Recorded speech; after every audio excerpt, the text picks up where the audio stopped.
Alexander Pichushkin Yurjevich, también conocido como el tablero de ajedrez killer y el parque Bixamaniak, es un ruso asesino en serie ruso. Él se cree que ha matado al menos a 49 personas, y posiblemente hasta 60, entre 1992 y 2006 en el suroeste de Moscú, ese Bixa Parque, donde un número de las víctimas se encontraron cuerpos.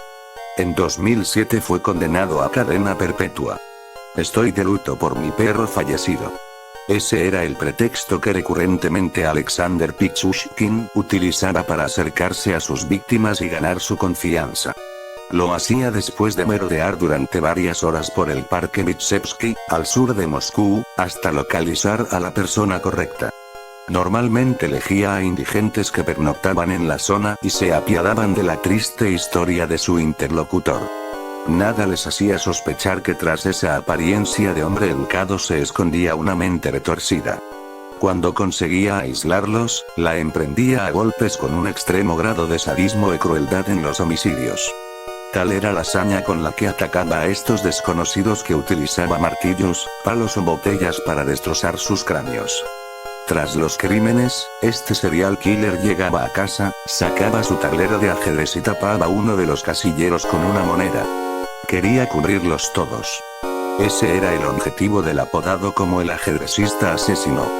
Nacido el 9 de abril de 1974 en Mytishchi, ciudad cercana a Moscú, durante el período de la antigua Unión Soviética, Alexander Pichushkin tuvo una infancia muy complicada. De padre alcohólico y violento, el pequeño se crió en un ambiente muy hostil hasta que su progenitor decidió abandonarlos a él y a su madre. Aquello supuso una brecha emocional en la mente del pequeño que intentó compensar con la presencia de su abuelo. Nieto y abuelo acudían diariamente al parque Vitsevsky, el que con los años sería centro neurálgico de sus asesinatos, para pasear y charlar durante horas. De él le venía su afición por el ajedrez y las damas. No había día que no sacasen el tablero para jugar. Y era porque en sí mismo, Alexander casi no se relacionaba con otros niños, no congeniaba con ellos, no se mostraba sociable, no hablaba, prefería mantenerse aislado el máximo tiempo posible. Y cuando lo hacía, sacaba un temperamento muy agresivo. Daba igual que el niño en cuestión fuese mayor que él, al muchacho no le importaba empezar una pelea y terminar a puñetazos, en las cuales siempre salía como ganador de la contienda. Parece ser que aquí influyó el accidente que con 4 años tuvo al caerse de un columpio. El fuerte golpe que sufrió en la cabeza le provocó importantes daños cerebrales y tuvo que acudir a un colegio especial para personas con discapacidad. Este hecho y su fascinación en la adolescencia por Andrei Chikatilo, el carnicero de Rostov, sembraron en él la semilla de la violencia. Por una extraña razón que nunca llegó ni intentó comprender él mismo, Alexander se entendía más con los animales que con las personas. Tras la muerte de su abuelo, cayó en depresión y, para animarle, su madre decidió adoptar uno. Esto le sirvió para mejorar su humor y para continuar acudiendo al parque, lugar preferido de nieto y abuelo. Pero aquella bonita experiencia se tornó en una obsesión. Algo en él cambió y comenzó a refugiarse en el alcohol. Tampoco le ayudó a enamorarse de Olga Maxeeva, una adolescente de 17 años que vivía en su barrio. Tras varios encuentros, ella dejó de llamarle para comenzar a salir con otro compañero de clase, Sergei Kosirev.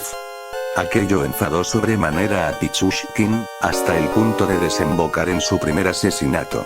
A Alexander se le iban acumulando las carencias afectivas y también las frustraciones. Por eso decidió matar a Sergei en 1992, contaba con 18 años y tenía claro que quería deshacerse de su rival.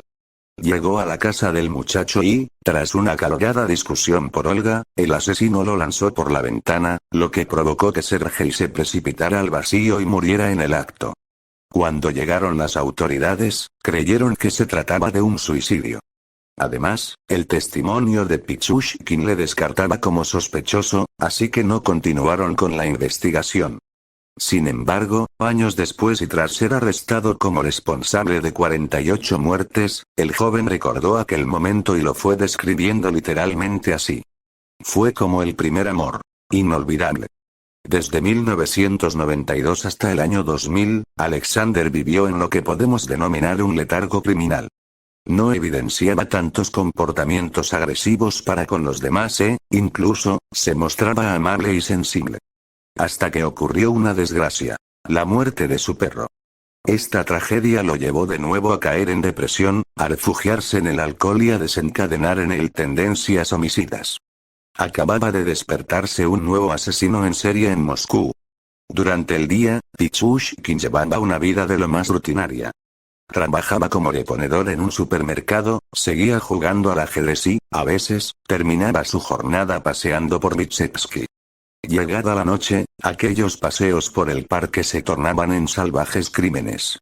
Durante 6 años, la población moscovita vivió aterrorizada porque un asesino en serie mataba de forma indiscriminada. En 2001, por ejemplo, 11 personas fueron asesinadas brutalmente y abandonadas en las alcantarillas de la ciudad. 6 de ellas en tan solo un mes.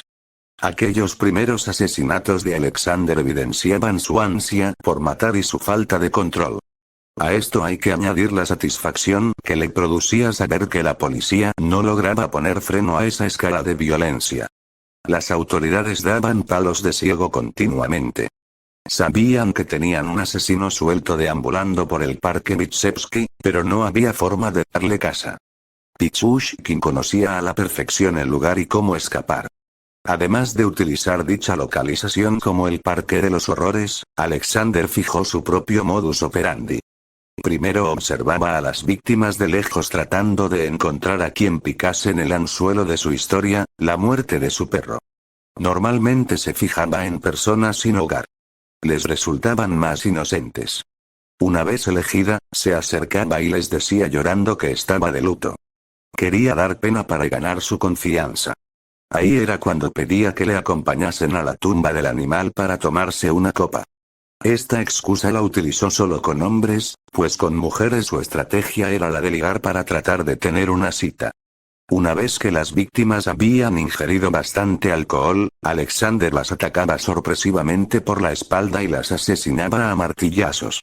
Golpeaba con tal contundencia que llegaba a incrustarles parte del objeto en la cabeza.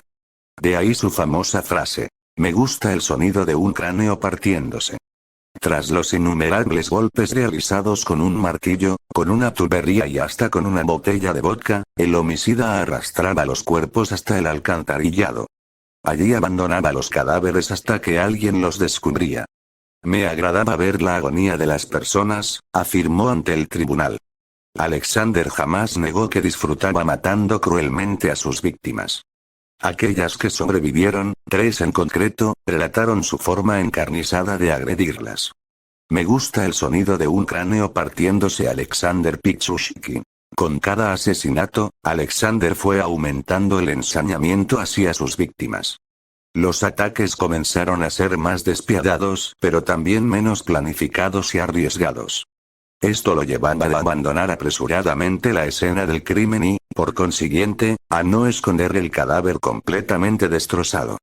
Los hallazgos eran más fáciles y más rápidos, y esto benefició a los investigadores que, finalmente, dieron con un patrón común en 2003. Por otra parte, las filtraciones a la prensa fueron un continuo y la población empezó a tener miedo. Los medios informaban sobre el asesino en serie que actuaba en Vitebsk y los titulares se llenaron de apodos como el maníaco de Vitebsk o la bestia de Vitsa. Todavía nadie sabía que Pichushkin utilizaba un tablero de ajedrez a modo de guía. Si en 1992 Alexander mató a Sergei porque comenzó a salir con su exnovia Olga, en 2002, el cuerpo de la joven fue encontrado en el Parque de los Horrores.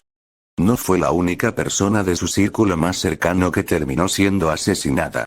La última, Marina Moskaleva, una compañera de trabajo que jamás regresó a casa.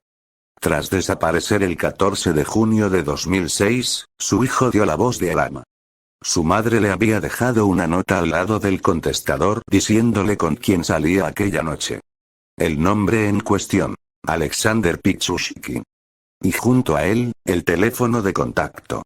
Cuando los agentes acudieron al domicilio del asesino 2 días después, este no opuso resistencia alguna. Tumbado en la cama, espetó. ¿La policía? Debe ser para mí. Dejen que me vista. Durante el registro de la vivienda, la policía encontró un martillo con manchas de sangre y un tablero de ajedrez. Sobre él no había figura alguna sino monedas. Un total de 61 pegadas en cada casillero y cada una representando, según él, cada asesinato cometido. Faltaban 3 por rellenar. Esta macabra prueba se utilizó en el juicio para demostrar los crímenes de Pichushkin. En cambio, en el depósito solo había 48 cadáveres. Faltaban 13 por encontrar, pero jamás se hallaron. A partir de entonces, los medios lo bautizaron con el sobrenombre de asesino del ajedrez. La detención de Pichushkin dejó atónitos a sus vecinos. Una de ellas, Svetlana Mortiakova, recordaba que el asesino era un muchacho respetuoso y cortés que se disgustaba fácilmente cuando un animal moría. La anciana, a la que llamaba tía Sveta, contaba que un día se lo encontró llorando y borracho porque su gato había muerto. El día que arrestaron a Alexander, mi hija me dijo: «Mamá, han atrapado al maníaco. Nunca habrías imaginado quién es. Sasha Pichushkin». No me lo podía creer. Y concluyó: «Y pensar que durante 40 años viví en el mismo edificio que un maníaco». Una reflexión que también se hizo su madre tras la detención. ¿Cómo podía saber que él se convertiría en tal monstruo de tal calibre? El 10 de septiembre de 2007 comenzó el juicio contra Alexander Pichushkin.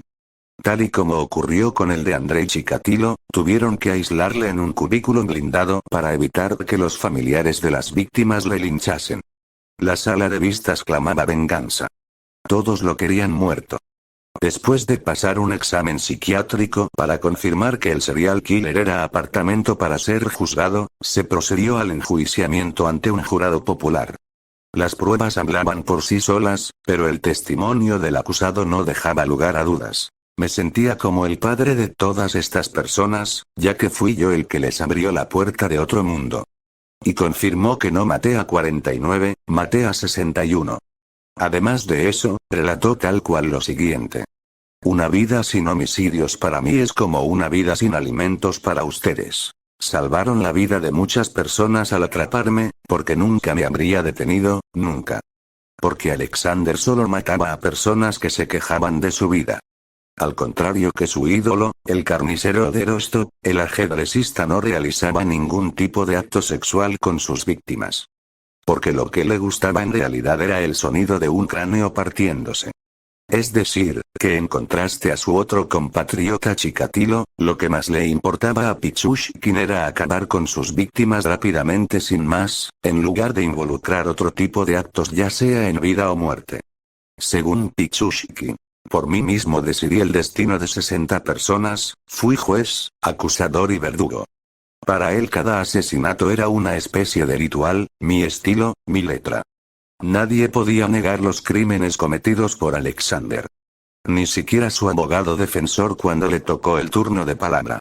Pavel Ivanikov dijo con claridad: «Pichushkin reconoce todo lo que ha dicho la acusación. La cuestión es otra, las razones por las que cometió los asesinatos. ¿Hubo crueldad en sus actos? Posiblemente la hubo». Por su parte, el fiscal de Moscú, Yuri Samin, acusó al homicida de cometer una serie de asesinatos, en concreto 49, y 3 intentos de asesinato. Un total de 46 hombres fueron asesinados, 2 quedaron con vida, y también mató a 3 mujeres e intentó asesinar a una cuarta. El 24 de octubre de 2007 el jurado lo declaró culpable de 48 asesinatos y 3 tentativas de asesinato. Por ello, el tribunal lo condenó a cadena perpetua sin posibilidad a libertad condicional, dado a que pena capital desde 1996 en Rusia adoptó una moratoria sobre la pena de muerte. La condena del ajedrecista asesino supuso un conflicto en la sociedad de la época. Había una parte que no estaba satisfecha con el fallo, como el intelectual moscovita Alexander Fyodorov, que exigió un correctivo más duro que la cadena perpetua. Un escuadrón de fusilamiento sería un castigo muy liviano para él, decía.